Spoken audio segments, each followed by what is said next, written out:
हमारे विभिन्न ज्ञानवर्धक कार्यक्रम देखने के लिए आप हमें अभी सब्सक्राइब करें, बेल आइकन को प्रेस करें ताकि आप देख सकें हमारा कार्यक्रम सबसे पहले।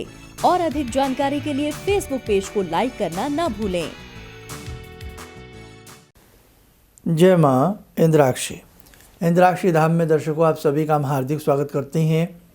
आज के दिन जिन जातकों का जन्मदिवस है, मैरिज एनिवर्सरी है, उन सभी को हमारी तरफ से बहुत बहुत शुभकामनाएं। आज हम बात करेंगे कि अनायास हमारे कपड़ों का पीला पड़ जाना, घर में असहनीय दुर्गंध का आना, क्या है इसका कारण और निवारण।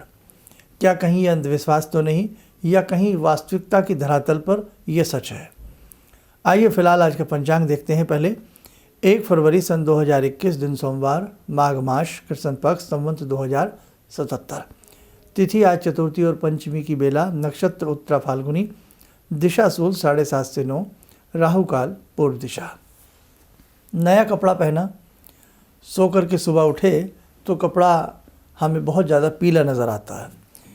पेट के ऊपर जहाँ स्थान कपड़े का रहा वो पीला, पेट के पीछे से पीला, आर्म में पीला, तो व्यक्ति कई बार सोच में पड़ जाता है। और कई बार तो उसके कपड़े कई साल तक बिल्कुल जर्द पीले होते रहते हैं। ऐसी स्थिति में 2 कारण हैं। एक तो आपका पसीना, कुछ लोगों के पसीने का रंग भी ऐसा हो सकता है। इसलिए वहम करने से पहले या किसी चीज़ को सोचने से पहले उसके हर पहलू को टटोल लेना चाहिए। तो कहीं आपका पसीना तो ऐसा नहीं है कि आप कैसा भी कपड़ा पहनते हो तो उसमें पीलापन आ जाता है। यदि पसीना पीलेपन पे है तो कोई दिक्कत नहीं है, उसके बहुत सारे और तरीके के इलाज होते हैं। अब रही बात कि पसीना भी हमारा ऐसा नहीं है, हम इतने साल के हो चुके हैं, पहले कभी हमारा कपड़ा पीला नहीं हुआ, अचानक हमारा कपड़ा पीला हो रहा है।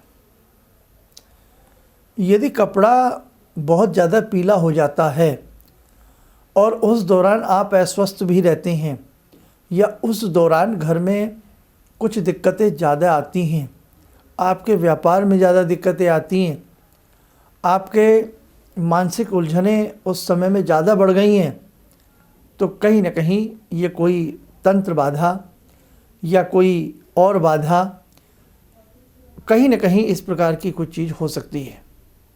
लेकिन फिर भी मैं आपको यही समझाऊंगा कि अच्छे से हर चीज़ को गहराई से सोच लें, समझ लें, तब आगे बढ़ें। बीच बीच में कपड़ा चेक करें कि आज तो पीला नहीं हुआ। और एक तरीका और बताता हूँ इसको नापने का। उस समय में अपनी पूजा को, भक्ति को बढ़ा दें।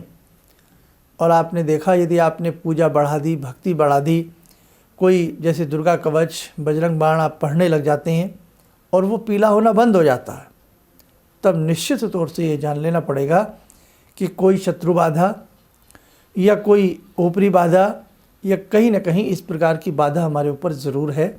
और उसका जितना जल्द हम निवारण कर लें तो हमारे लिए अच्छा रहेगा। ठीक है। अब दूसरी बात यह है कि कई बार घर में से बहुत अजीब सी दुर्गंध आती है, किसी कोने में से अजीब सी दुर्गंध आती है, रात में कोई विशेष दुर्गंध का झोंका निकल जाता है, कई बार हमारे शरीर में से बहुत विशेष दुर्गंध आती है। यदि ऐसी स्थिति भी है तो वहाँ पर भी जांच लें, कोई ऐसा बदबूदार सामान, कोई चीज़ वहाँ पर उस कोने में ऐसी तो नहीं रखी हुई है जो ख़राब हो गई है, उसमें से दुर्गंध आ रही हो, है ना। तो ये चीज़ भी हमें देख लेनी चाहिए।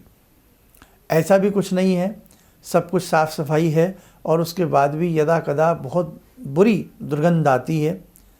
तो ये दुर्गंध भी कई कारणों से आती है। शत्रु बाधा भी हो सकती है, ऊपरी बाधा भी हो सकती है, कई ऐसी चीज़ों के कारण भी ये दुर्गंध आती है। उस दुर्गंध का निवारण भी हमें कर लेना चाहिए।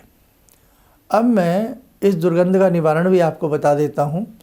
हालांकि इसके ऊपर मैंने विस्तार से पहले बहुत विस्तार से वीडियो बना करके बताया भी है, लेकिन डिमांड है, समय की मांग रहती है, नए नए हमारे दर्शक हमसे जुड़ते रहते हैं और उनके क्वेश्चन आते रहते हैं।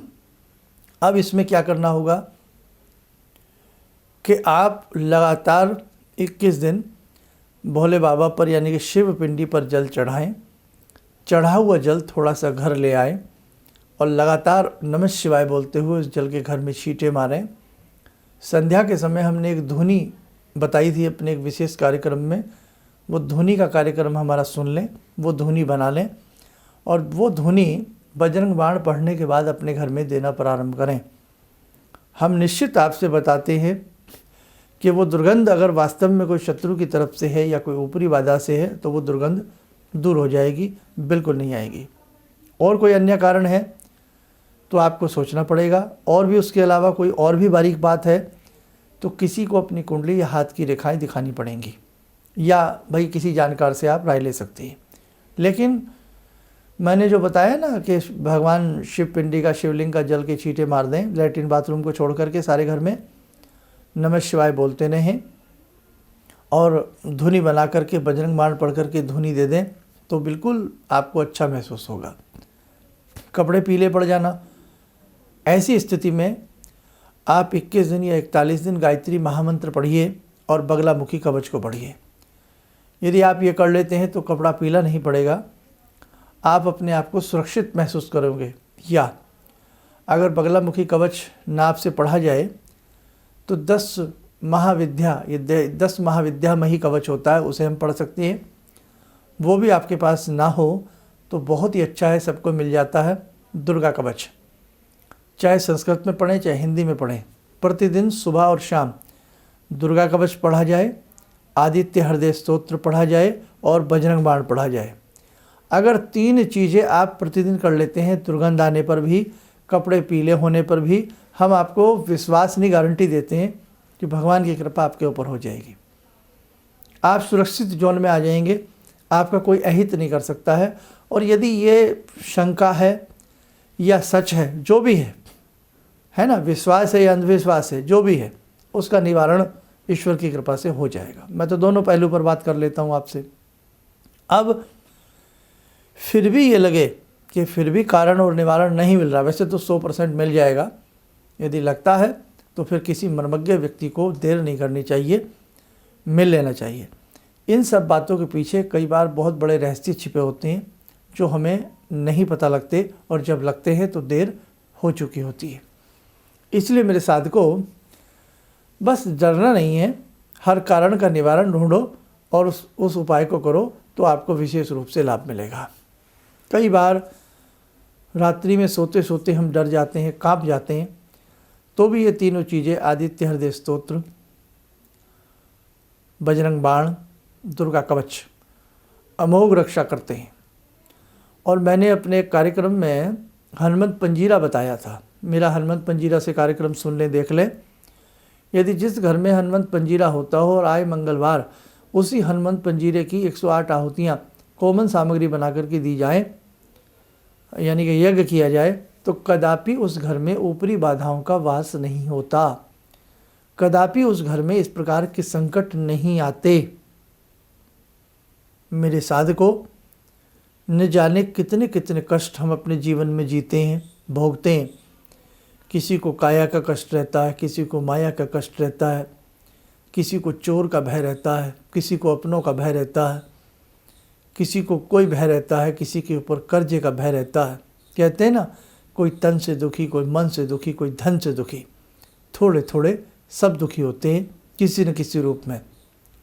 अगर हम जिस धर्म से जुड़े हैं, जिस संप्रदाय से जुड़े हैं, हम जहाँ से भी अच्छे से जुड़े हैं, उससे और अच्छे से जुड़ जाइए। जीवन जीने को एक ही मिलता है, बाकी तो 84 लाख योनियों में भटकाव रहता है। शानदार जीवन जीने को एक ही मिलता है, एक ही जीवन हमें मोक्ष की प्राप्ति करा देता है।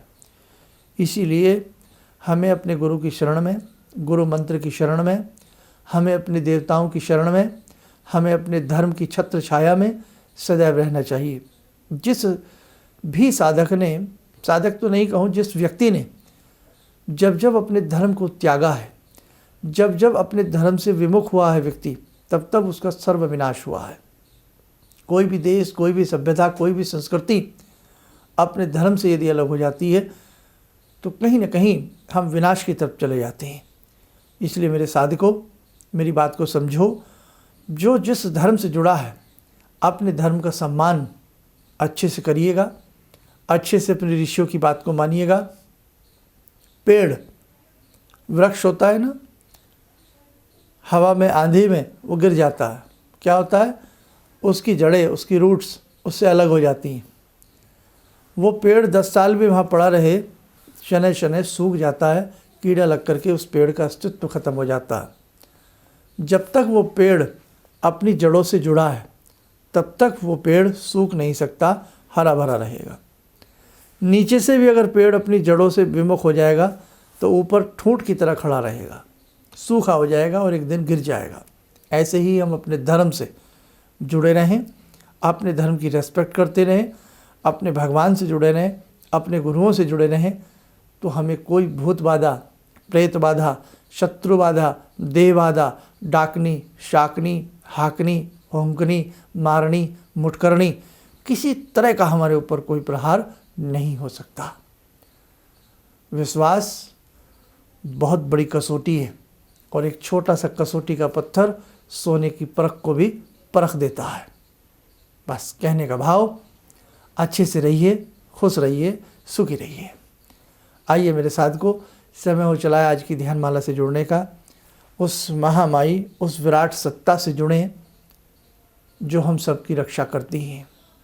ॐ सिन्दूरारुणविग्रहां त्रिनयनां माणिक्यमूलस्फुरात् स्तारानायकशेखरं स्मितमुखी भापेन वक्षोरुवां पाणिभ्यामलपूर्णरत्नचषकां रत्नोत्परां बिभ्रति सौम्यां रत्नगटस्थरक्तचरणां ध्यायेत् पराम् अम्बिकां खड्गं चक्रगदेषु चापपरिगान् शूलम्बुशोण्डिं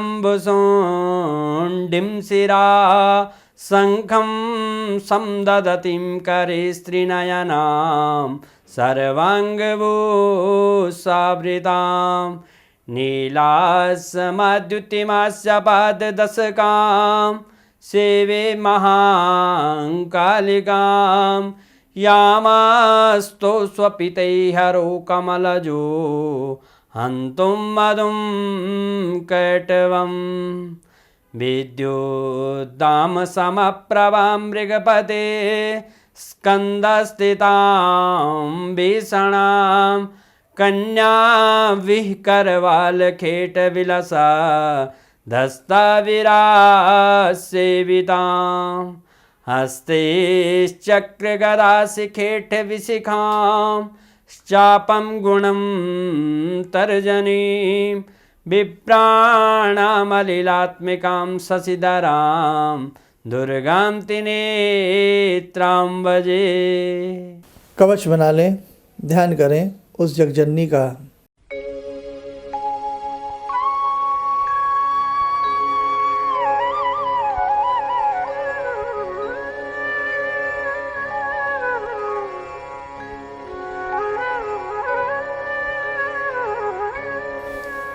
ओम बोलते हुए नेत्र खोलें, सामान्य हो जाएं। साधको, जीवन में बहुत कुछ हमें आपको मिलकर करना है। आप हमसे जुड़े रहिए, हम आपसे जुड़े रहेंगे। अब बहुत आपका हमारा रिश्ता गहरा हो चुका है, हम समझते हैं। बहुत सारी चीज़ें हैं जो आपको मेरे पास आकर के सीखनी है और करनी है। माहौल धीरे धीरे हर तरह का अच्छा हो रहा है। भगवती सभी को सुख शांति देंगी। एक विशेष प्रकार का सेमिनार आप लोगों के सहयोग से करने का मन है, तो वो शीघ्र ही हम जैसे भी होगा आपको बताएंगे। जितने भी दीक्षा वाले साधक हैं, करीब करीब बहुत लोगों को मैसेज संदेश हमारे पहुंच चुके हैं और बहुत धीरे धीरे सभी लोग जो जुड़ना चाहते हैं वो जुड़ जाएंगे। जिनकी जन्मपत्रियां थी वो शीघ्र ही हम सबको भेज रहे हैं। 2-4 की बची होंगी, वो भी भेजने का हम प्रयास कर रहे हैं। इन्हीं शब्दों के साथ हम अपनी वाणी को विराम देते हैं। जय माँ इंद्राक्षी। मुझे ये अंदर से विश्वास हो रहा था कि जो चीज़ 2-3 मैं ढूंढ रही हूँ, क्योंकि थोड़ी बहुत मैं भी भगवान में आस्था रखती हूँ, तो मैं ये सोची थी कि मुझे वो चीज़ें मिल जाएंगी। और रियली मुझे आज यहाँ बैठ के ऐसा लगा, जो आपने 2-3 चीज़ें करने के लिए बताई हैं, कि शायद मेरी समस्याओं का हल शुरू हो गया आज से। किसी भी समस्या के समाधान के लिए मिले प्रसिद्ध हस्तरेखा एवं वास्तु विशेषज्ञ प्रोफेसर धर्मेंद्र शर्मा जी से। नोट: शिविर में भाग लेने हेतु एवं व्यक्तिगत रूप से मिलने के लिए कॉल करने का समय सुबह 10 बजे से शाम 6 बजे तक। हमारे विभिन्न ज्ञानवर्धक कार्यक्रम देखने के लिए आप हमें अभी सब्सक्राइब करें, बेल आइकन को प्रेस करें ताकि आप देख सकें हमारा कार्यक्रम सबसे पहले। और अधिक जानकारी के लिए फेसबुक पेज को लाइक करना न भूलें।